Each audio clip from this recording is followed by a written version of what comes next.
నా పేరు పయ్యావుల మల్లయ్య, మా తండ్రి పేరు ఓదలు. ధర్మసాగరు శివారులో ఉన్న భూమి 7 ఎకరాల 11 గుంటలకు, 4 ఎకరాల 10 గుంటలు మా బాబు ఉన్నాడు. 3 ఎకరాలు పక్క పంట వాళ్ళకు ఉన్నారు. వాళ్ళకు ఆల్రెడీ ముప్పులో వేయింది భూమి. మాకు 4 ఎకరాల 10 గుంటలకు 3 ఎకరాల 30 గుంటలు పాస్బుక్ అయింది.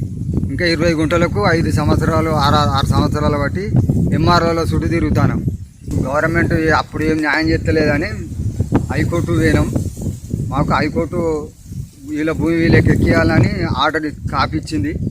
దాన్ని ఇప్పుడు మళ్ళా బజ్జూరు చంద్రకళ, మంచెన విజయ, బొల్లం కళ్యాణి వాళ్ళ పేరు విన గొల్లుళ్ళు కుమార్లు ఒకటాయి వాళ్ళ పేరు విన మా 20 గుంటలు ఎక్కించుకున్నారు. చెరువు ముప్పు 20 గుంటలు ప్లస్ వాళ్ళకు ఎక్కించుకున్నారు. దాన్ని డిలీట్ చేసి మాకు ఎక్కియాలని ఎంఆర్ఓ చుట్టూ ఇప్పుడు 3 నెలల బట్టి తిరుగుతాను. ఎవరు సహకరిస్తలేరు. ఈ కాంగ్రెస్ ప్రభుత్వం ఇప్పుడు భూభారతులన్నా సహకరిస్తారని కోరుకుంటున్నాను.